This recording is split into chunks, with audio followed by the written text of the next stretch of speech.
Shalom, shalom. Shalom, shalom. Bienvenue à Beth Ariel, l'Église messianique. C'est ma prière qu'aujourd'hui, on va se rapprocher de notre Seigneur, merveilleux Seigneur, à travers sa parole et notre communion ensemble. Parlant de communion fraternelle, la semaine dernière, on a eu un bon temps à la montagne, au lac des Castors.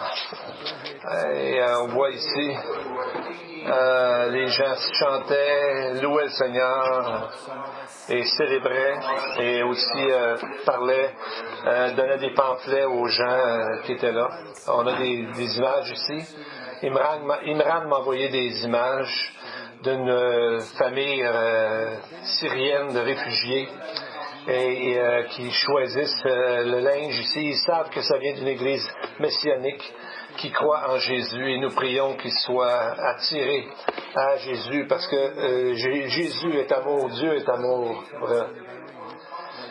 La semaine dernière, on a vu une conférence importante à Bahreïn où est-ce que Trump ont donné une proposition pour donner une somme de 50 milliards de dollars sur 10 ans ils ont amené un traité de paix entre Israël et les Palestiniens.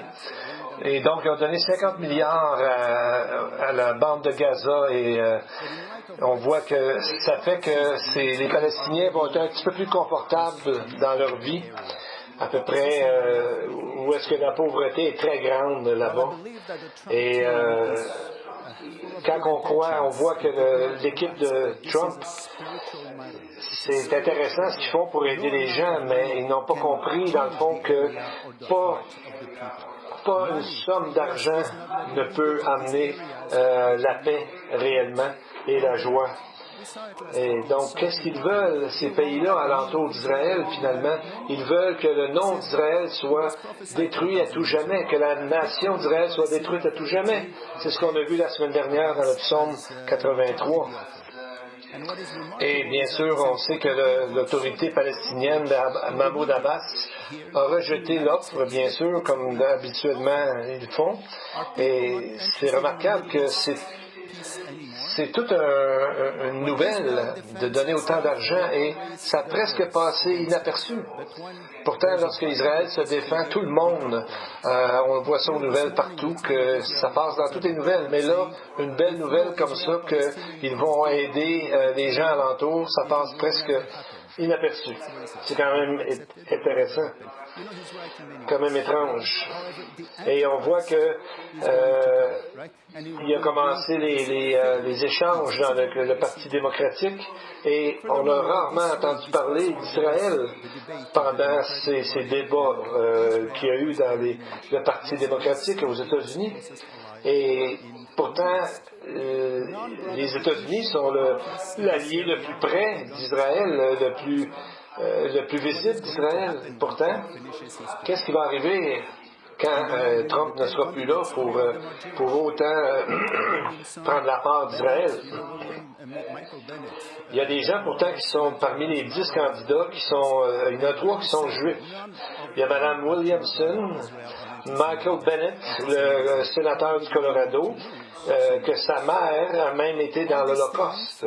Et Bernie Sanders, et pourtant personne n'a parlé pour Israël ou a défendu Israël ou l'antisémitisme, dénoncer l'antisémitisme. Donc, probablement qu'ils ne voulaient pas perdre de vote.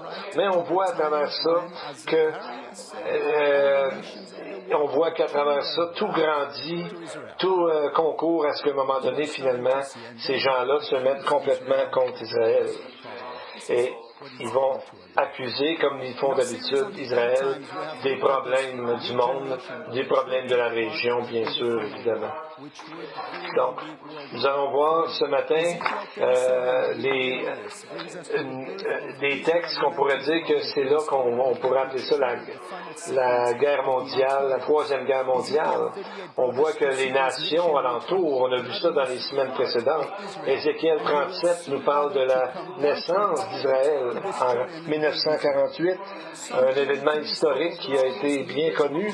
Et ensuite, Ézéchiel 38 nous parle que toutes les nations vont se mettre ensemble contre Israël, et le psaume 83 parle directement d'eux et où est-ce qu'ils sont situés, et qu'ils veulent détruire Israël. Mais finalement, ils vont en venir qu'à attaquer Israël, envahir Israël, et c'est alors que ça déclenchera la guerre d'Armageddon. Donc on voit que tout est en train de préparer avec ce faux prophète qui va arriver et avec l'Antichrist qui va arriver, et tout ça se prépare présentement. C'est ce qu'on est en train de regarder dans les dernières semaines. Nous allons voir maintenant dans notre texte d'Apocalypse chapitre 13 et au chapitre 10, il a été dit à Jean, il faut que tu prophétises de nouveau sur beaucoup de peuples, de nations, de langues et de rois. Donc on voit que tout cela nous amène au seuil du temps de la tribulation, du 7 ans, 7 années de tribulation qui vont commencer, où est-ce que l'Antichrist, tout à coup, va être vraiment découvert comme une bête féroce qui va arriver et qui va vouloir tout détruire sur son passage. Donc on voit que le faux prophète qui arrive, et comme dans le fond, c'est un peu comme pour Jésus, avant lui, il y avait Jean-Baptiste ou Élie qui arrive avant la venue du Messie. Et on voit que ces gens-là qu'on va voir dans ces personnages-là, ces bêtes-là qu'on va voir dans le texte, sont comme les gens qui vont arriver, qui sont arrivés devant Jésus le Messie. Donc c'est une imitation là aussi. Et on voit que ce chapitre est plein d'informations au sujet du dernier personnage qui va régner sur cette terre. Et on voit dans plusieurs textes qu'est-ce qui va arriver. Et pour les gens qui vont vivre dans la tribulation, ça va être comme un manuel de référence pour eux. Ils vont tout comprendre directement en temps réel ce qui est en train d'arriver à ce moment-là. Donc on voit qu'un jour, il va démontrer qu'au début, il va paraître doux, etc. Ils vont l'accepter. Mais à un moment donné, il va montrer qui il est vraiment et il va vouloir les obliger à l'admirer, à le célébrer et à l'adorer. Et avec ça, c'est là qu'il dit que tout le monde qui n'a pas la marque du 666 devra l'adorer, sinon il ne pourra rien acheter et il sera puni de mort. Donc on voit que c'est à ce moment-là que ces gens-là vont arriver. Il y a des gens qui vont... Je m'excuse, j'ai perdu le son. D'accord. Et on voit le texte dans le chapitre 1 et 2. Verset 1 et 2, pardon. Et il se tint sur le sable de la mer. Et je vis monter de la mer une bête qui avait 10 cornes et 7 têtes. Et sur ces 10 cornes, 10 diadèmes, et sur ces têtes des noms de blasphème. La bête que je vis était semblable à un léopard. Ses pieds étaient comme ceux d'un ours, sa gueule comme celle d'un lion. Le dragon lui donna sa puissance et son trône et une grande autorité. Vous savez, je suis très content que ce n'est pas à nous-mêmes d'essayer de trouver qui sont ces personnes-là, et cette tête, la mer, etc., parce que la Bible s'interprète par elle-même. La plupart de ces symboles se trouvent ailleurs dans la parole de Dieu, et quand elles ne sont pas là, elles ne sont pas expliquées, on est mieux de les laisser là, de ne pas inventer toutes sortes de théories. Donc, on voit dans le texte que dans l'Écriture, explique beaucoup de choses sur les temps de la fin. On voit au chapitre 10 que Jean vient pour écrire par rapport aux 7 tonnerres, et il lui est dit de ne pas écrire et de garder ça pour plus tard. Ça me fait penser dans le texte de Daniel 12:4, où est-ce qu'il est dit à Daniel de tenir secrètes ses paroles et de sceller le livre jusqu'au temps de la fin. Donc, on voit que ce n'est pas encore le temps pour que tout soit révélé, mais les gens qui vont le vivre vont connaître tout ce qui est dit dans ces textes-là.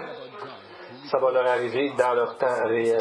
Donc, on voit que la première chose, c'est qu'on voit que Jean se tient sur la rive. près de la mer. Et de la mer arrive cette bête terrifiante. Donc on voit que Jean n'a pas l'air d'avoir peur, n'a pas l'air d'être trop affecté par ça. Où est-ce qu'il a pris cette force pour passer à travers une telle apparition sans avoir peur, on dirait dans le texte? Parce que quand on voit Jésus, quand on connaît Jésus et on rencontre Jésus, aucun monstre ne peut être aussi terrifiant qu'on pense. On voit qu'avant que toutes ces prophéties arrivent, Jean a vu Jésus. Et Jésus lui a dit, « Je suis l'alpha et l'oméga, dit le Seigneur Dieu, celui qui était et qui est. » Et on voit que quand Jean a vu Jésus, il est tombé à ses pieds comme mort. Il posa sa main droite sur moi en disant, « Ne crains pas, je suis le premier et le dernier. Je suis le premier et le dernier et le vivant. J'étais mort et voici, je suis vivant au siècle des siècles. Je tiens les clés de la mort et du séjour des morts. » Donc on voit qu'après une telle rencontre, aucun monstre, aussi terrifiant soit-il, ne peut nous faire peur parce qu'on a rencontré Jésus qui, lui, est là pour nous rassurer, nous encourager. Donc, le malin va toujours tenter de nous faire peur, de nous faire paniquer. Mais le meilleur antidote est de penser au Messie et à la gloire qui nous attend avec lui, et tout le reste va vraiment pâlir à comparer à ce que nous allons pouvoir expérimenter avec le Seigneur dans le ciel. Donc, c'est un peu comme porter la cuirasse de la justice qu'on voit dans les textes de Éphésiens, dans l'armure que Dieu nous donne. À ce moment-là, par nous-mêmes, on ne peut pas faire face à la bête, mais avec cette armure, avec la parole de Dieu, avec Jésus qui est avec nous, on voit que la bête, la peur que nous avons n'est pas aussi grande qu'on pensait. On va aller voir dans le chapitre 13 d'Apocalypse maintenant. Et il y a des versions qui disent que Jean était sur la rive près de la mer où est-ce que ça arrive. Mais il n'est pas là, Jean, parce qu'il a été amené au ciel, que nous avons vu dans le chapitre 4, verset 1, et c'est à cet endroit-là, qu'il voit toute l'action qui se passe sur la terre. Donc Jean n'est pas sur la rive, là, en train de voir la bête sortir. Il est à un endroit qu'on voit au ciel où est-ce qu'il voit toutes ces choses arriver, mais il les voit quand même. Donc, on voit au chapitre qui est cette personne qui sort de la mer. Parce que dans la mer, c'est toujours un symbole des nations dans la Bible. Et on voit dans le chapitre 17, verset 15, il nous est expliqué, « Les eaux que tu as vues sur lesquelles la prostituée est assise, ce sont des peuples, des foules, des nations et des langues. » Donc, on voit qu'en réalité, la bête qui vient de la mer a son origine dans l'abysse. Dans l'abysse, c'est un mot grec, abyssos. Au chapitre 11, verset 7, on nous dit que la bête vient de l'abîme. Et on voit que c'est là l'abysse nous est dit dans le texte, vous savez, où est-ce que les démons disent à Jésus, non, ne nous envoie pas dans l'abysse, il nous envoie dans les ports. Alors on voit qu'il savait ce que c'était, mais il ne voulait pas aller là. Le dragon ou le diable, est-ce qu'on voit qu'il ressemble en étant sur la rive près de la mer? On dirait qu'il imite Jésus. Si vous vous rappelez Jésus, juste avant de commencer à parler du royaume des cieux, au chapitre 13 de Matthieu, il dit, le texte dit, ce même jour, Jésus sortit de la maison et s'assit au bord de la mer. Et c'est là qu'il a enseigné au sujet du royaume des cieux. qu'est-ce que serait le royaume des cieux, et c'est là qu'il a commencé à enseigner le salut et comment être sauvé. Et c'est là qu'il a commencé à entraîner les disciples pour enseigner justement les gens de Jérusalem et d'Israël dans ce temps-là et même plus tard. Donc, on va voir présentement dans les textes qui suivent une longue imitation de ce que Dieu a fait. Parce que le mal étant une corruption de ce qui est pur et droit, doit toujours essayer d'imiter, de ressembler à quelque chose qui est vrai, qui est pur, mais sans l'être. Donc, c'est la corruption. Et une des premières choses qu'on va voir, qui est la plus flagrante, c'est la fausse trinité. Nous allons voir où chacun essaie de remplacer le Père, le Fils et le Saint-Esprit. Mais ils ne sont pas divins. Ce sont des créatures. Ils ne sont pas un créateur. Donc on voit qu'ils essaient de ressembler le plus possible à Dieu pour pouvoir se faire adorer. C'est ce qu'on va voir dans le texte. Verset 2. Le dragon lui donna sa puissance, son trône et une grande autorité. Ça ressemble beaucoup à ce que Jésus a dit dans Jean 12, 49. Jésus a dit, « Je n'ai pas parlé de moi-même, mais le Père qui m'a envoyé m'a prescrit lui-même ce que je dois dire et annoncer. » Donc on voit que c'est la même chose. Il donne une grande autorité et c'est ces personnes-là qui parlent au nom de Satan qu'on va voir plus tard dans le texte. Donc on voit au verset 4, à la fin, finalement, ils vont voir que ce qu'ils adorent, c'est vraiment le diable, le dragon. On voit au verset 4, ils adorèrent la bête en disant, qui est semblable à la bête?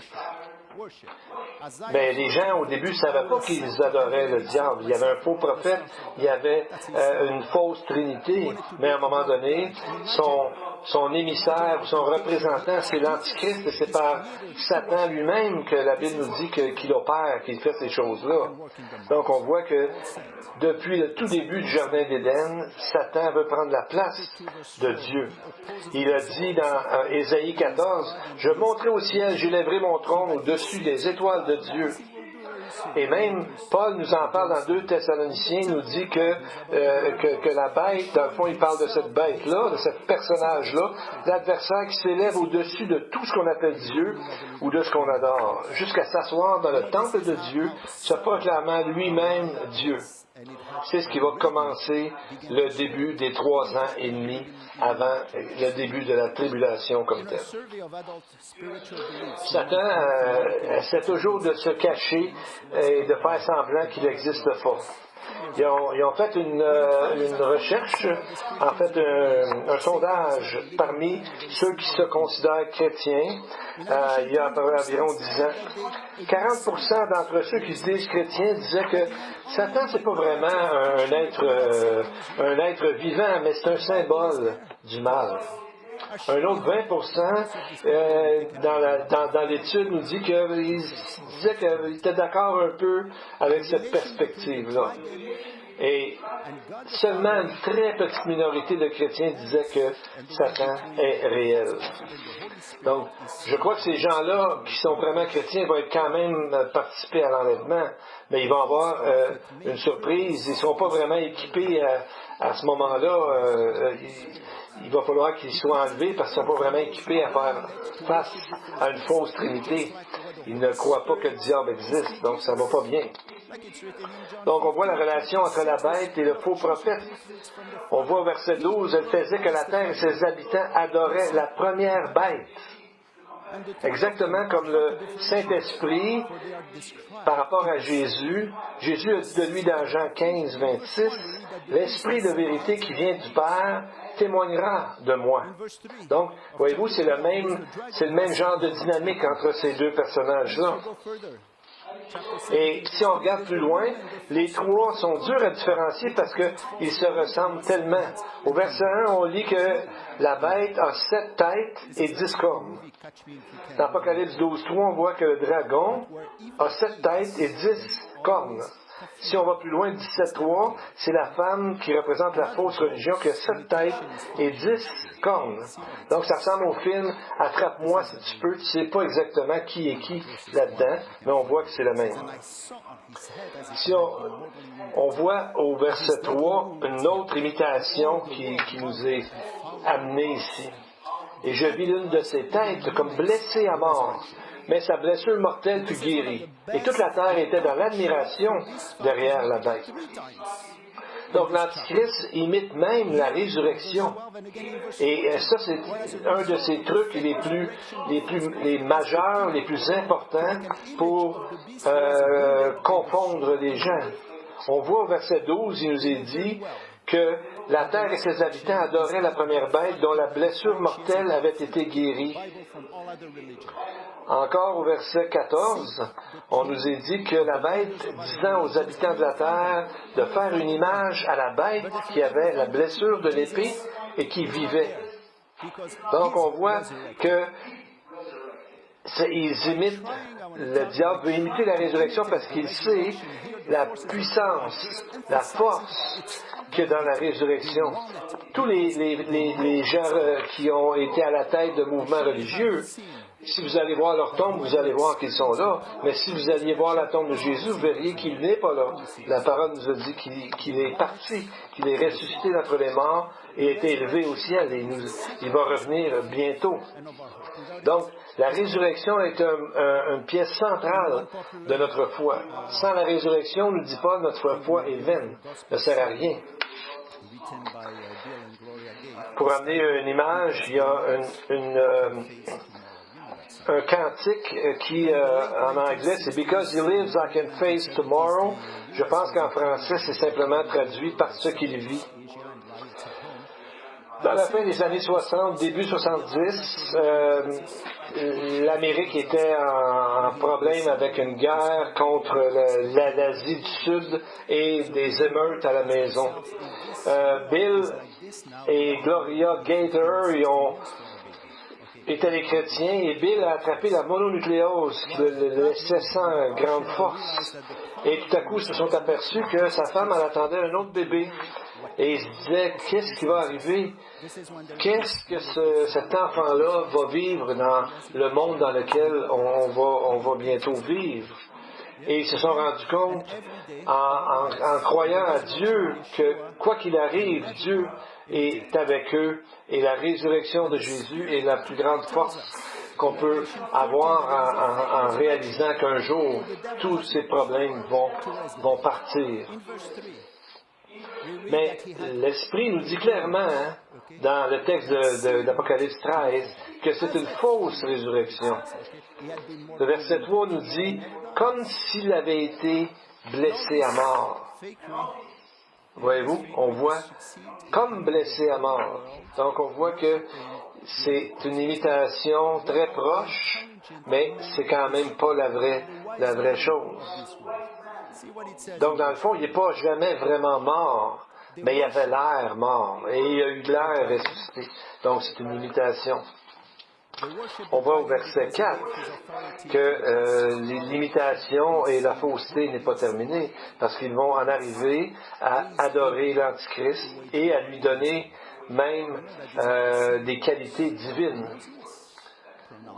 Au verset 4, ils disent, ils adoraient le dragon parce qu'il avait donné l'autorité à la bête. Ils adoraient la bête en disant, qui est semblable à la bête et qui peut combattre contre elle?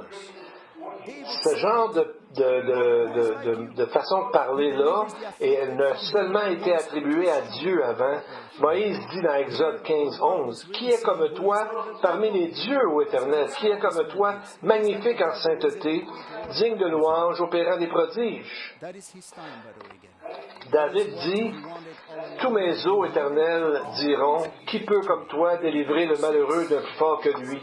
Le malheureux et le pauvre de celui qui le dépouille. Donc on voit, on voit que c'est ce que le diable a voulu de tout temps. Il est certain tellement de ça que lui-même, il proclame sa victoire. Il dit au verset 6, Elle ouvrit sa bouche pour prospérer des blasphèmes contre Dieu, pour blasphémer son nom, son tabernacle et ceux qui habitent dans le ciel. Michael, dans le chapitre 12, la signification de son nom veut dire « qui est comme Dieu ». Michael, c'est ce que ça veut dire. Parce qu'il n'y a personne qui est comme Dieu. Donc, ce blasphème-là est vraiment grave. Et on voit que c'est ce même Michael qui va l'envoyer sur la terre, qui va gagner contre lui. Et à travers cette prophétie, on voit que Dieu est en plein contrôle malgré tout ce qui arrive. 3 fois, la parole nous rappelle que quoi que le dragon ou l'antichrist ou le faux prophète puisse faire, c'est parce que Dieu permet qu'il puisse le faire. Verset 5, il lui fut donné le pouvoir d'agir pendant 42 mois. Verset 7, et il lui fut donné autorité sur toute tribu, peuple, etc. Verset 15, il fut donné d'animer l'image de la bête. Alors on voit que tout ça arrive, Dieu n'est pas surpris, Dieu est au contrôle, et c'est un jugement qui arrive sur la terre que Dieu a déclaré déjà d'avance. Donc, quoi qu'il arrive, dans ces temps de tribulation, on peut voir qu'à travers tout ça, c'est Dieu le boss, c'est Dieu le patron. Qu'on fasse des blasphèmes ou non, c'est Dieu qui contrôle et qui permet que ces choses-là arrivent. Donc, Dieu contrôle toutes ces choses-là et est au courant de toutes ces choses-là, et c'est lui qui est victorieux à la fin. Maintenant, on va aller voir, on est mieux équipé pour voir qui est la bête et la manière qu'il apparaît. Verset 2. La bête que je vis était semblable à un léopard, ses pieds comme ceux d'un ours, sa gueule comme une gueule de lion. Le dragon lui donna sa puissance, son trône et une grande autorité. On lit un léopard, un lion et un ours. Ça nous rappelle la prophétie de Daniel où est-ce qu'on voit 4 bêtes, un lion, un ours, un léopard, puis une 4e bête qu'on ne sait pas trop qu'est-ce qu'elle est. Mais c'est cette bête qui est décrite ici dans le texte de Apocalypse. Donc on voit ici, Daniel a parlé de cette bête, il nous dit, le 4e animal, c'est un 4e royaume qui existera sur la terre, différent de tous les royaumes et qui dévorera toute la terre, la foulera et la brisera. Donc on voit que cette bête fera beaucoup de problèmes, fera beaucoup de problèmes à travers toute la terre. Et on voit, pourtant, je me suis demandé pourquoi léopard, que dans le texte de chapitre 13. Pourquoi? Parce que c'est le plus faible des animaux qu'on peut voir. Mais quand je regardais ça comme il faut, c'est qu'on voit que ça ressemble au reste du chapitre où Satan essaie toujours de se déguiser. Un léopard, c'est vraiment un animal qui est un as du camouflage. Je vais vous montrer une image qui a été prise récemment. Et j'ai cherché dans l'Internet et j'ai trouvé une photo. Regardez cette photo. Pouvez-vous trouver le léopard où il est? Je sais que c'est loin, mais quand même, essayez de trouver le léopard. Je vais vous donner un indice. Le voyez-vous? Je vous donne un autre indice. Voyez-vous?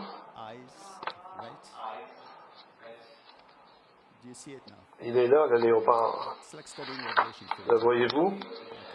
Donc, c'est comme étudier Apocalypse 13. C'est quand j'étudiais ça, j'ai dit, wow, c'est vraiment une image du léopard. C'est qui se camoufle. Le diable se camoufle, se cache, crée la confusion pour arriver à ses fins. Et en plus, un léopard est très rapide pour arriver à ses fins. Et lorsqu'il est arrivé à ses fins, on voit que c'est là qu'il est terrifiant et qu'il est lourd et qu'il brise tout comme un ours et comme la 4e bête qui détruit tout sur la terre.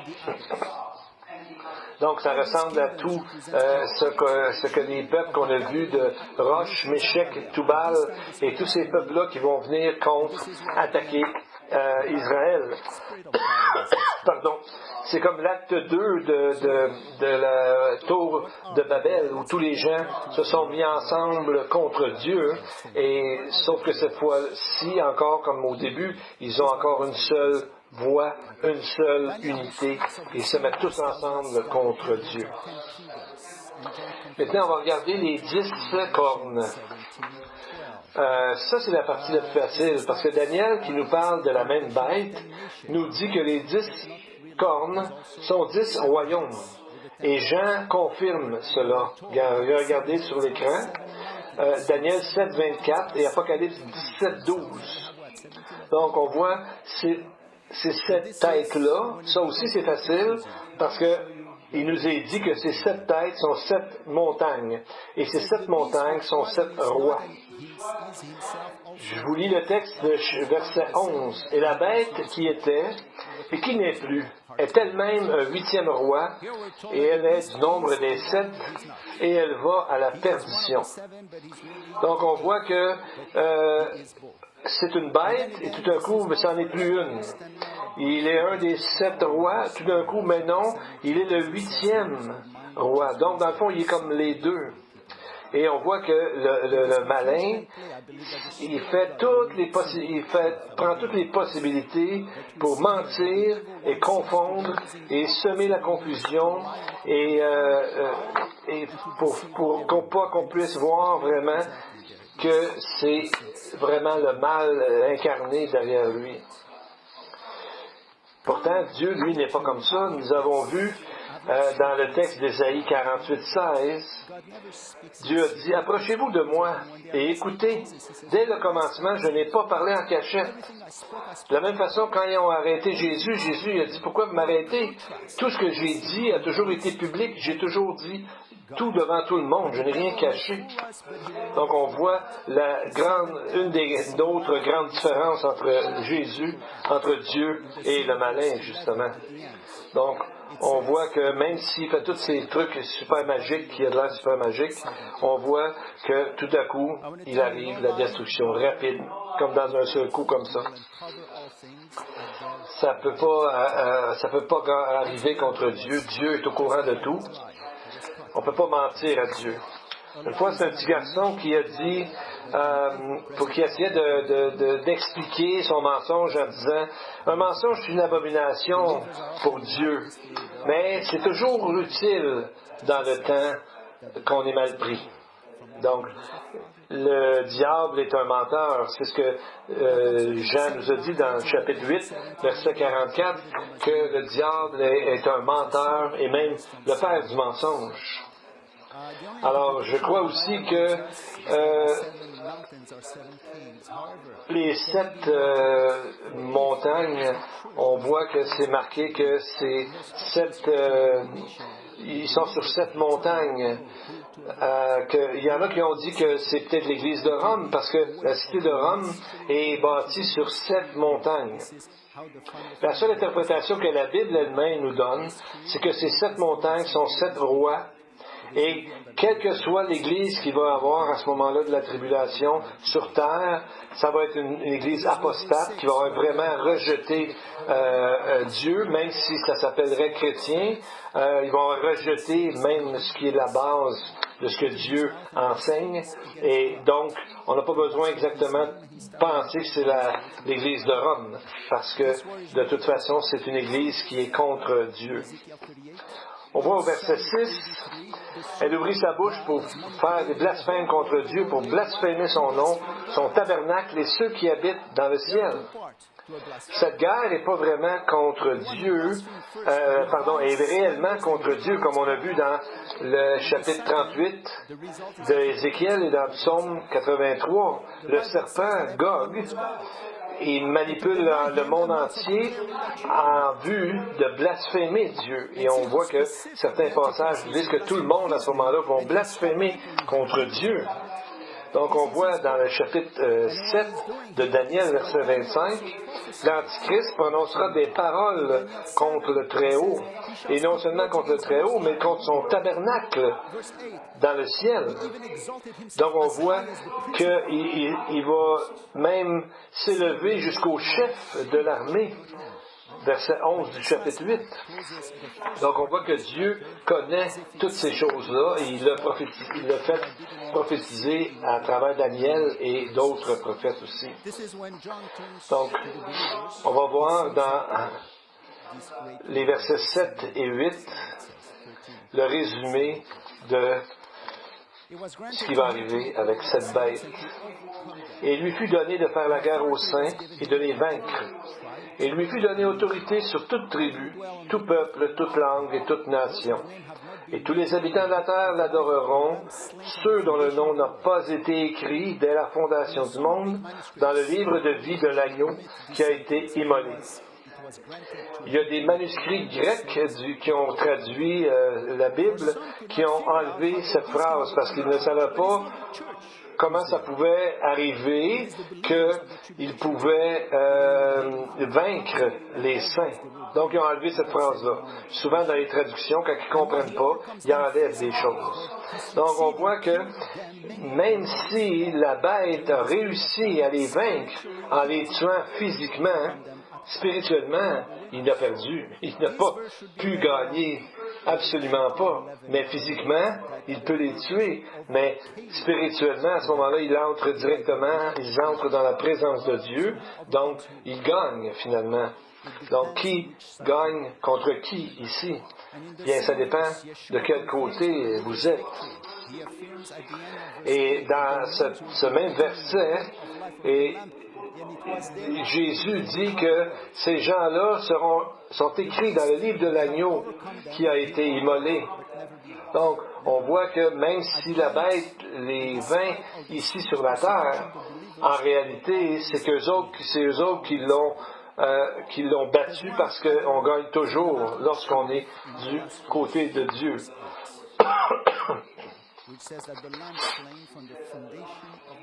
À la fin du verset 8, c'est ce qu'on vient de lire dans le livre de l'agneau qui a été immolé. C'est ce que nous avons lu. Parce que le verset 11 du chapitre 12 nous dit qu'ils l'ont vaincu, cette bête, à cause du sang de l'agneau et à cause de la parole de leur témoignage.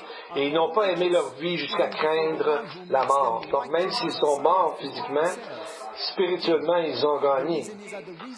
Et on voit que le résultat de la mort de Jésus est rétroactif, parce qu'on voit que des gens comme Abraham et tout ça, on dit et Noé, qu'ils étaient justes. Comment auraient-ils pu être justes?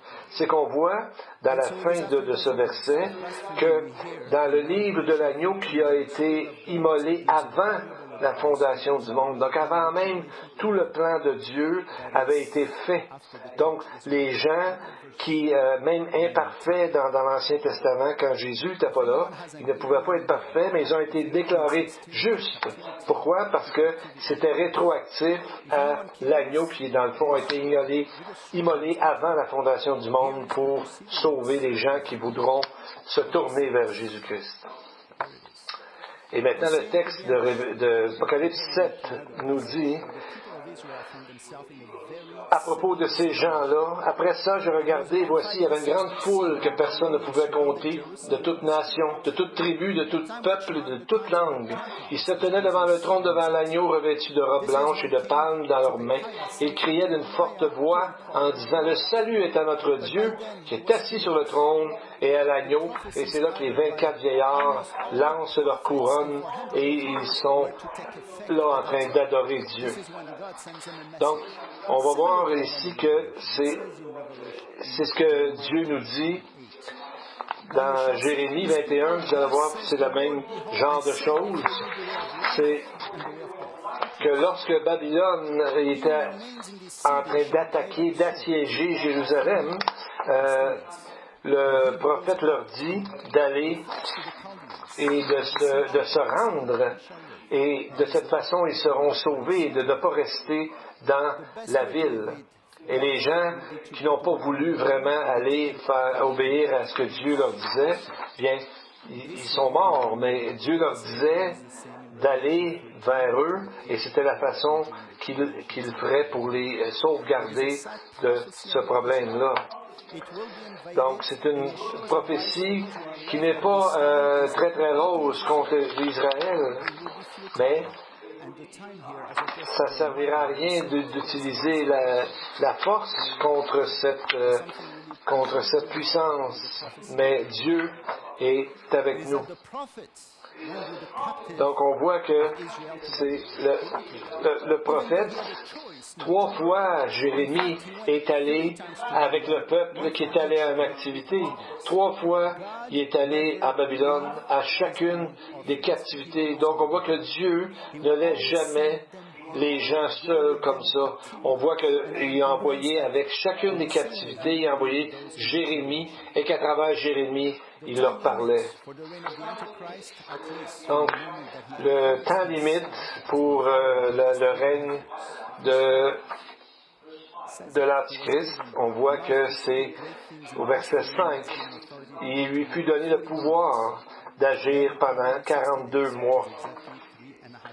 Donc, on voit que c'est exactement le temps qui nous est dit pendant 3 ans et demi. Une fois, c'est un jeune garçon qui était un témoin clé dans une poursuite. Et un des avocats l'a vraiment mis sur la sellette en lui posant des questions, puis n'arrêtait pas. Puis tout à coup, l'avocat a dit, « Ton père, il t'a dit comment répondre? » Il dit, « Oui. » Il dit, « Qu'est-ce que ton père, il t'a dit au juste? » Le petit garçon dit, « Mon père, il me dit, c'est assez simple. Si tu dis, ce qui arrive, c'est que l'avocat va essayer de te faire mélanger. Mais si tu dis toujours la vérité, tu vas être certain de toujours dire la même chose à chaque fois. » Donc, c'est ce que la parole nous dit aussi, c'est que c'est une chose à salut pour nous que de dire la vérité et de justement suivre la vérité.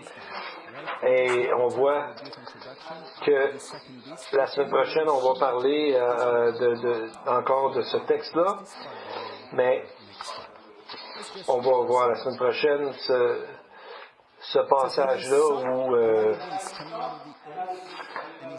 la semaine prochaine, on va parler de ce qui suit ce texte-là, verset 11. « Je vis monter de la terre une autre bête qui avait 2 cornes, semblable à celle d'un agneau, et qui parlait comme un dragon. » Donc, on voit que cette fois-là, elle vient de la terre. Alors, la première bête venait des nations, mais ici, on voit que cette autre bête-là vient de la terre. Donc, il vient exactement c'est un juif, c'est ce que ça nous dit le texte, parce que l'autre venait des nations, mais celui-là vient de la terre. Donc, c'est un juif. Ça va être le faux prophète.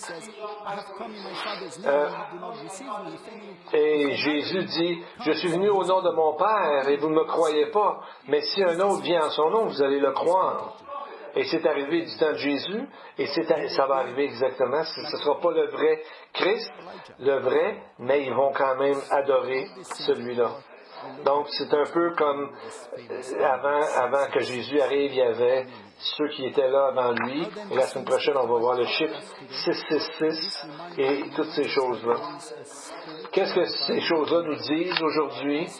On voit que c'est une bataille spirituelle qui se passe aujourd'hui. Et alors que le monde se prépare pour les dernières guerres, nous-mêmes, nous devons nous préparer pour cette guerre, parce qu'il y a toujours une guerre spirituelle dans laquelle, que nous voulions ou non, nous sommes engagés. Paul nous a dit dans Éphésiens 6:12, nous n'avons pas à lutter contre la chair et le sang, mais contre les dominations, autorités, princes de ce monde de ténèbres, contre les esprits méchants dans les lieux célestes. Comment être préparé à ça? Dans une guerre spirituelle, c'est comme une guerre physique, une guerre réelle. C'est que quand une nouvelle recrue entre dans l'armée, l'armée des États-Unis donnait un fusil à chaque soldat et il disait, ça s'appelle ta pièce, ton morceau. C'est toujours, c'est fait partie de toi. Donc, il l'amenait toujours avec lui, 12 heures par jour, pendant qu'il ne dormait pas, il l'amenait. Il a appris à le défaire, le refaire, le nettoyer, l'arranger quand il est brisé. Donc, le soldat connaissait chaque centimètre de son arme, chaque mécanisme, si jamais ça ne fonctionne pas, il sait comment le réparer. Et s'il allait dans l'eau, il fallait que, même si sa tête est mouillée, il ne fallait jamais que son arme soit mouillée, dans le temps que les armes ne pouvaient pas prendre l'eau. Et on voit Jésus, la parole nous dit, la prière, la communion fraternelle, ce sont ça nos armes contre justement les puissances ennemies. Et on voit 3 fois, quand Jésus a été tenté, il a dit, il a été écrit. C'est avec la parole de Dieu que Jésus s'est défendu, c'est ce que nous devons faire. Prions. Je vais commencer par une ancienne Blessed are you, prière. O Lord our God, the God who is great, powerful and revered, the God most high, the Lord of heaven and earth, our shield and the shield of our fathers, the God who increases our faithfulness, Mikael, who is like you. Blessed are you, O Lord, for you are the shield of Abraham. You are powerful, strong. You nourish the living and give life to the dead. Blessed are you. You are holy, and your name is to be revered. There's no God other than you. Blessed are you, O Lord, holy God, Beshem Yeshua Mashiach. And the congregation, the Lord bless you and keep you. The Lord makes his face shine upon you and be gracious to you. The Lord lift up his countenance upon you. Amen, amen. May the Lord bless you all. It is my prayer that you have been blessed by the word of God.